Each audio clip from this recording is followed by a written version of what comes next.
Hello everyone, welcome to Ravi Aditi classes. आज की video का टॉपिक है बजट 2022। सो फ्रेंड्स, यहाँ पर जितने भी इंपॉर्टेंट क्वेश्चंस हैं उन सभी को कवर किया है। अगर आप किसी भी एग्ज़ाम की तैयारी कर रही हैं तो ये वीडियो आपके एग्ज़ाम पॉइंट ऑफ व्यू से काफ़ी ज़्यादा इंपॉर्टेंट है।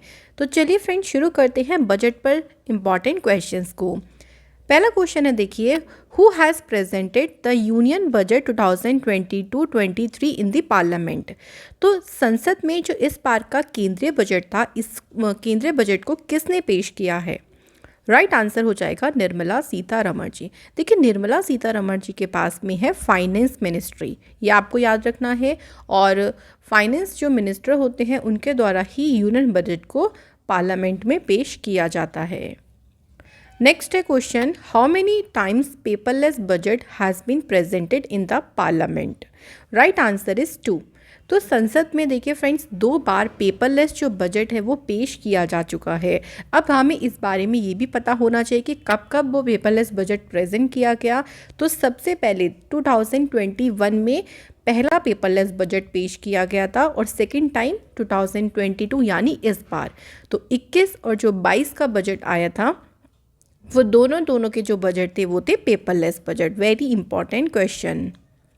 अगला क्वेश्चन है, budget 2022 is presented for which financial year. तो ये जो बजट था 2022 का, ये किस वित्तीय वर्ष के लिए प्रस्तुत किया गया? करेक्ट आंसर इज 2022-23 के लिए इसे पेश किया गया था। Next is, when has the union budget 2022-23 been presented in the parliament? अब हमें ये पता चल गया है कि ये कौन से वित्तीय वर्ष के लिए है, 22-23 के लिए। लेकिन कब इसे पेश किया गया था? तो वो डेट है फ्रेंड्स 1 फरवरी। तो याद रखिएगा, 1 फरवरी को ही, फरवरी की पहली डेट को ही जो बजट है वो पार्लियामेंट में पेश किया जाता है।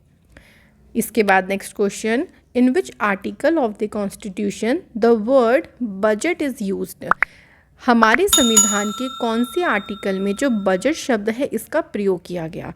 तो देखिए, राइट आंसर हो जाएगा नॉट इन एनी आर्टिकल। किसी भी आर्टिकल में बजट शब्द का नाम नहीं दिया गया है। अब बजट शब्द का नाम नहीं दिया गया तो इसकी जगह क्या ऐसा लिखा हुआ है? तो इसकी जगह आपको याद रखना है, इसकी जगह एनुअल फाइनेंशियल स्टेटमेंट आपको लिखा हुआ मिल जाएगा आर्टिकल में। लेकिन बजट शब्द का यूज़ कहीं भी आर्टिकल में नहीं किया गया। अगला क्वेश्चन है, what is used in place of word budget in the constitution? अब देखिए, वही पूछ लिया कि जो बजट है उस शब्द के स्थान पर किसका प्रयोग किया गया? तो एनुअल फाइनेंशियल स्टेटमेंट, ये 2 बार लिखा गया है। राइट आंसर हो जाएगा बस एनुअल फाइनेंशियल स्टेटमेंट, जिसे हिंदी में बोला जाता है वार्षिक वित्तीय विवरण। इस शब्द का यूज़ किया गया है बजट की जगह पे। अब ये जो एनुअल फाइनेंशियल स्टेटमेंट है, इसका कौन से आर्टिकल में इसको मेंशन किया गया है? तो राइट आंसर हो जाएगा फ्रेंड्स आर्टिकल नंबर 112। तो आर्टिकल जो 112 है उसमें एनुअल फाइनेंशियल स्टेटमेंट का वर्णन किया गया है। तो ये बजट शब्द की जगह इस शब्द को यूज़ किया गया। अब देखिए, हम कंप्लीट इन्फॉर्मेशन की बात करते हैं कि जो 22-23 का बजट है उसमें क्या चीज़ बताई गई है। तो जो मेन इंपॉर्टेंट बातें हैं वो हम यहाँ पे डिस्कस करते हैं। सबसे पहले देखिए, डिजिटल करेंसी के बारे में क्या कहा गया। तो जो फाइनेंस मिनिस्टर हैं उनके द्वारा अनाउंसमेंट करी गई है इस बजट स्पीच में कि reserve bank of India introduce करेगा एक डिजिटल करेंसी को फाइनेंशियल ईयर 2022-23 के लिए। तो पूछ सकते हैं फ्रेंड्स कि who will introduce digital currency? तो आपका आंसर हो गया आरबीआई। ये जो डिजिटल करेंसी है इसको क्या नाम दिया गया? तो इसे डिजिटल रुपए कहा गया है। तो निर्मला सीतारमण ने इसको डिजिटल रुपए का नाम दिया गया है। तो ये इंपॉर्टेंट है, डिजिटल करेंसी के ऊपर ये बात कही गई। अगला देखिए, क्रिप्टो करेंसी या एनएफटी के बारे में क्या कहा गया है। तो जो फाइनेंस मिनिस्टर निर्मला सीतारमण है उनके द्वारा अनाउंसमेंट करी गई है to levy tax at the rate of 30% on the income from virtual digital asset, जो कि क्रिप्टो करेंसी है या फिर एनएफटी है। तो क्रिप्टो करेंसी से या फिर एनएफटी से जो भी इनकम होती है उसके ऊपर 30% का जो टैक्स है वो लगाने का ऐलान किया। ये बात हो गई क्रिप्टो करेंसी की। नेक्स्ट देखिए, ग्रोथ रेट के बारे में क्या कहा गया है। तो इस बजट में जो 2022-23 का बजट आया था उसमें फाइनेंस मिनिस्टर निर्मला सीतारमण जी ने कहा है कि जो इंडिया का ग्रोथ रेट है वो एस्टीमेट लगाया है 9.27%। और ये जो ग्रोथ रेट है this is the highest among major economy. तो ये कहा गया है, देखिए कि जो विकास दर है ना, ये सबसे जो बड़ी अर्थव्यवस्था हैं, जो बड़ी बड़ी इकोनॉमी है ना, उनमें सबसे ज़्यादा है। तो ये बात कही है ग्रोथ रेट के बारे में। अब देखिए इनकम टैक्स के बारे में क्या क्या मेन पॉइंट्स हैं जो कि हमें ध्यान रखने हैं सिर्फ। तो देखिए इनकम टैक्स के बारे में निर्मला सीतारमण जी ने कहा है कि union minister did not give any relief to the tax payer paying income tax in the budget, neither there is any concession in the rates of personal income tax nor in the slab of income tax in this budget। तो ये उनका कहने का मतलब है कि income tax जब आप चुकाते हो, जो भी इनकम टैक्स पे करता है, कोई यहाँ पे उनको राहत नहीं दी गई है इस बजट में। ना उनके पर्सनल इनकम टैक्स की दरों में कोई रियायत है, ना ही जो उनका स्लेब इनकम टैक्स का उसमें कोई बदलाव किया गया है। तो इनकम टैक्स में कोई भी चेंजेस नहीं करे गए। आगे देखिए है सेल्फ रिलायंस इन डिफेंस, यानी रक्षा क्षेत्र में आत्मनिर्भरता। तो इसमें क्या कहा गया कि 68% का जो हिस्सा है वो डिफेंस सेक्टर में इंडियन कंपनीज के लिए रिजर्व कर दिया कि भाई डिफेंस सेक्टर में जो भी चीज़ें बनाई जाएंगी 68% पूरा इंडियन कंपनी के ऊपर ही रहेगा। और चाहे वो क्या हो, वेपन्स, देखो weapons will be brought from the defence company of the country with this money, और इसी पैसे से देश की ही रक्षा कंपनियों के हथियार से ही खरीदी जाएगी, मतलब अपने ही देश की कंपनियों से जो वेपन्स है वो खरीदे जाएंगे। अगला है पीएम आवास योजना। तो इसके बारे में कहा है फाइनेंस मिनिस्टर ने 48,000 करोड़ रुपए अलोकेट करे जाएंगे इस योजना के लिए, जिसमें 80 लाख जो नए हाउस हैं वो बिल्टअप किए जाएंगे इस स्कीम के तहत। तो ये बात हो गई प्राइम मिनिस्टर आवास योजना की। अब बात आती है डिजिटल करेंसी। तो डिजिटल यूनिवर्सिटी की क्या कहा गया, तो फाइनेंस मिनिस्टर ने प्रपोज किया है the formation of digital university, जो कि प्रोवाइड करेगा एजुकेशन इन द कंट्री, और यूनिवर्सिटी को बिल्ड किया जाएगा on the basis of hub and spoke model. तो हब और स्पोक मॉडल के आधार पर जो यूनिवर्सिटी है उसको बनाया जाएगा। तो ये बात आ गई डिजिटल यूनिवर्सिटी की। इसके बाद बात करें कॉरपोरेट टैक्स रिडक्शन। तो जो कॉरपोरेट टैक्स रिडक्शन है वो 18% से कम करके 15% किया गया, और कॉरपोरेट टैक्स पर जो सरचार्ज लगता है उसको 12% से कम करके 7% किया गया है। तो ये इस टैक्स में रिडक्शन करी गई। अगला है नेशनल पेंशन स्कीम। तो नेशनल पेंशन स्कीम की बात करते हैं। तो इसमें कहा है the limit of tax relief for state employees is being increased from 10% to 14%। तो टैक्स जो राहत की सीमा थी ना उसको 10% से बढ़ाकर किया गया है 14%। तो कुछ ना कुछ चेंजेस होते हैं देखिए लास्ट टाइम से, जो कि हमें इसमें ध्यान रखनी है। अब बात आती है देखो एजुकेशन फील्ड में क्या कहा गया है। तो प्राइम मिनिस्टर ई विद्या के जो 1 क्लास 1 टीवी चैनल प्रोग्राम है ना उनको एक्सपेंड किया गया फ्रॉम 12 टू 200 टीवी चैनल्स। तो 12 से बढ़ाकर अब 200 टीवी चैनल शुरू किए जाएंगे। जितने भी राज्य हैं उनमें फर्स्ट से लेकर 12 तक की जो एजुकेशन है वो रीजनल लैंग्वेज में प्रोवाइड करने की बात कही गई है। जो सप्लीमेंट्री एजुकेशन दी जाती है तो वो वहाँ की रीजनल लैंग्वेज में उनको दी जाए। स्टेट को एनकरेज किया गया to revise the curriculum of agriculture university to meet the need of modern day farming with natural zero budget and organic farming.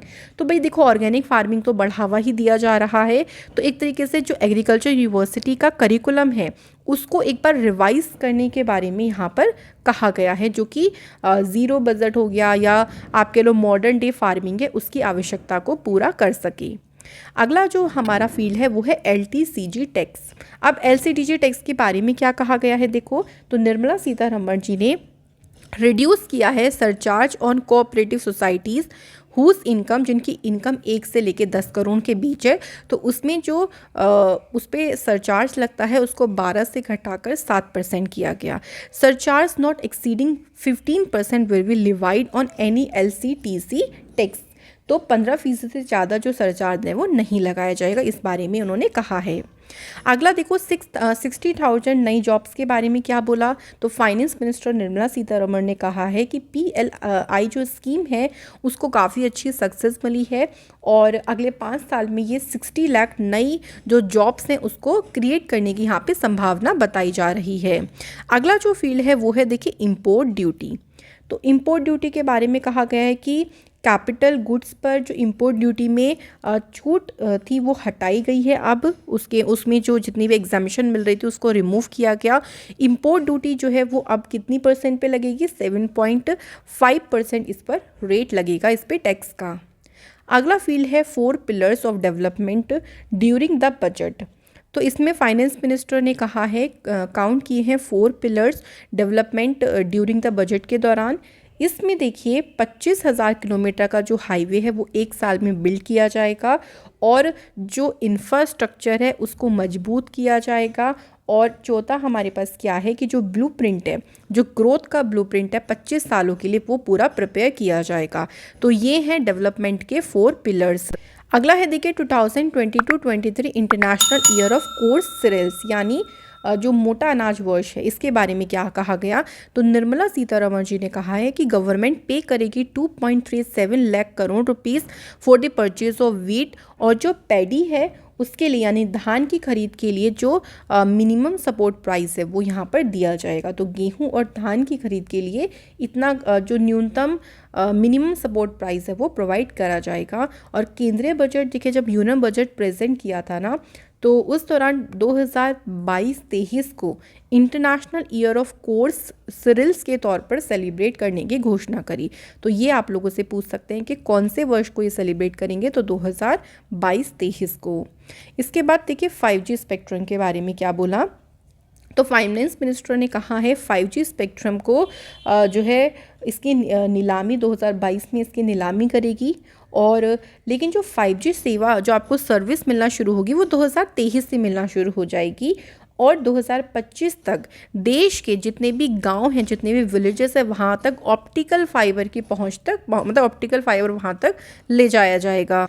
इसके बाद देखो development of the north east के बारे में क्या बोला कि फाइनेंस मिनिस्टर ने नॉर्थ ईस्ट जो स्टेट है वहाँ पे डेवलपमेंट के लिए 1500 करोड़ रुपए भी अलोकेट किए। आगे है railways and Vande Bharat express. तो देखिए गति शक्ति जो स्कीम है इसके तहत फाइनेंस मिनिस्टर ने एक अनाउंसमेंट करी है रेलवे के लिए 400 नई जनरेशन की जो वंदे भारत ट्रेन्स है ना, इन्हें अगले 3 सालों में डेवलप किया जाएगा। फिस्कल डिफिसिट के बारे में कहा गया है कि एस्टिमेट 6.9% जो है फाइनेंशियल ईयर थी 2021-22 में, और 22-23 में कितना परसेंट एस्टिमेट है इसका, 6.4%। अगला जो हमारा फील्ड है वो है वर्चुअल डिजिटल एसेट। इसमें देखो काफ़ी सारी बात कही गई। तो इसमें बोला है कि वर्चुअल डिजिटल एसेट जो है इससे जो भी इनकम होगी उस पर 30% का टैक्स लगेगा। Custom duty on cut and polished diamond James जो है इस पर जो कस्टम ड्यूटी है इसको 5% कम किया गया। जितने भी नॉर्थ ईस्ट स्टेट है वहाँ के डेवलपमेंट के लिए PM विकास पहल, ये जो स्कीम है इसको शुरू किया गया। इसके बाद डिजिटल पेमेंट्स को प्रमोट करने के लिए 55 डिजिटल बैंक यहाँ पर शुरू किए जाएंगे और 6,000 करोड़ रुपए दिए जाएंगे programme for rating of MSME to be implemented over the next 5 year. इसके बाद पासपोर्ट को 2022 में लॉन्च किया जाएगा और जो चिप बेस्ड पासपोर्ट है ना इसे भी इशू किया जाएगा 47 है 2047 है, तब तक भारत की आबादी जो है वो कहाँ मूव कर लेगी, सिटीज़ में रहने लगेगी। तो ये बात हो गई वर्चुअल डिजिटल एसेट की। ये थे हमारे कुछ इंपॉर्टेंट पॉइंट्स जो कि हमें याद रखने हैं। नेक्स्ट क्वेश्चन देखो, हमारे देश का जो पहला full time women's finance minister रही वो कौन बनी, तो यहाँ पे आंसर हो जाएगा निर्मला सीतारमण। अगला क्वेश्चन है who is the first women finance minister of our country, तो आंसर इज इंदिरा गांधी। तो इंदिरा गांधी जी हमारे देश की पहली महिला वित्त मंत्री थी। अगला है what happens in the budget, budget में क्या होता है। तो देखिए बजट में ना पूरी की पूरी गवर्नमेंट की जो इनकम है और वो इनकम किस किस पे खर्च करी जाएगी, किन किन स्कीम्स में, इसकी डिटेल होती है। तो ऑप्शन 1 बिल्कुल सही है। डिटेल्स गवर्नमेंट अर्निंग और एक्सपेंडिचर्स के बारे में होता है, राइट बिल्कुल। फंड्स एलोकेट करे जाते हैं मिनिस्टर्स को उनके खर्चे के लिए, तो ये सारे ही बिल्कुल सही हैं। तो आपका आंसर हो जाएगा सुटेबल ऑल। अगला क्वेश्चन है who has become the first women finance minister to present the budget for the 4th consecutive time, यानी लगातार चौथी बार जो बजट पेश किया करने वाली पहली वित्त मंत्री बनी है निर्मला सीतारमण। अगला क्वेश्चन है how many prime ministers of India have present the budget while being the prime minister, यानी जब वो प्रधानमंत्री थे तो प्रधानमंत्री रहते हुए बजट पेश किया गया है। तो राइट आंसर हो जाएगा ऑप्शन नंबर बी 3 हो जाएगा इज द करेक्ट आंसर।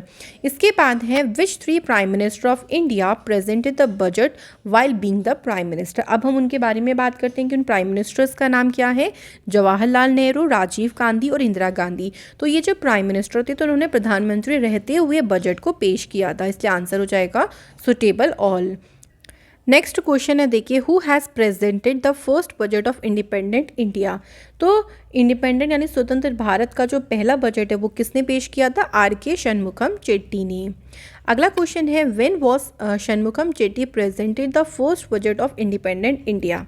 तो कब पेश किया गया था, 26 नवंबर 1947 को। अगला question what is the meaning of word budget. Budget का क्या मतलब होता है। बजट जो शब्द है देखिए उसका मतलब होता है लेदर बैग यानी चमड़े का थैला। अगला question from which language is the word budget originated. तो बजट शब्द की उत्पत्ति किस भाषा से हुई है फ्रेंड, यहाँ पे पूछा है तो आंसर हो गया यहाँ पे फ्रेंच भाषा से इसकी उत्पत्ति हुई। अगला क्वेश्चन है who is called the father of Indian budget system. Right answer हो जाएगा जेम्स विल्सन को फ्रेंड्स कहा गया है भारतीय बजट प्रणाली का जनक। नेक्स्ट क्वेश्चन है who presented the first budget in India. तो भारत में जो पहला बजट था, यहाँ पे स्वतंत्र भारत की बात नहीं हो रही है, तो भारत में जो पहला बजट था वो पेश किया था James Wilson of the east India company. तो जेम्स विल्सन के द्वारा प्रेजेंट किया गया था, इसलिए इनको जो बजट सिस्टम में इसका फादर कहा जाता है। इसके बाद है when was the first budget presented. अब जब जेम्स विल्सन थे इन्होंने कब बजट पेश किया था, 18 फरवरी 1860 को सबसे पहला बजट पेश किया गया था भारत में। अगला question who presented the first budget of Republic India. तो रिपब्लिक इंडिया का यानी गणतंत्र भारत का पहला बजट पेश किया गया किसके द्वारा किया गया था, जॉन मैथाई, यहाँ पे राइट आंसर हो जाएगा। अगला है when was the first budget of Republic India presented. अब ईयर बताना है, तो ईयर है 28 फरवरी 1950 को। अगला क्वेश्चन है which leader holds the record for presenting the budget for the most number of time. भाई सबसे ज़्यादा बार बजट किसने पेश किया, मोरारजी देसाई जी ने, और कितनी बार इन्होंने 10 बार जो है बजट पेश किया। इसके बाद है when was the budget presented before 2017 से पहले कब पेश किया जाता था, आंसर हो गया at the end of the फरवरी महीने के अंत में, और 2017 के बाद से ही शुरू हुआ था 1 फरवरी को बजट पेश होना। इसके बाद है when was the budget presented after 2017। तो आपका राइट आंसर हो गया 1 फरवरी। इसके बाद है what is the interim budget called. अंतरिम बजट जो है इसका मतलब क्या होता है, तो इसका मतलब है मिनी बजट या फिर वोट ऑन अकाउंट। तो आपका आंसर हो गया suitable both is the correct answer. तो फ्रेंड्स ये हमारे थे important questions on budget. I hope so this video will helpful for your और एग्जाम, क्योंकि देखिए बजट से आपके डेफिनेटली क्वेश्चन ज़रूर पूछे जाते हैं। तो आई होप सो आपको वीडियो अच्छी लगी होगी। Thank you so much for watching this video.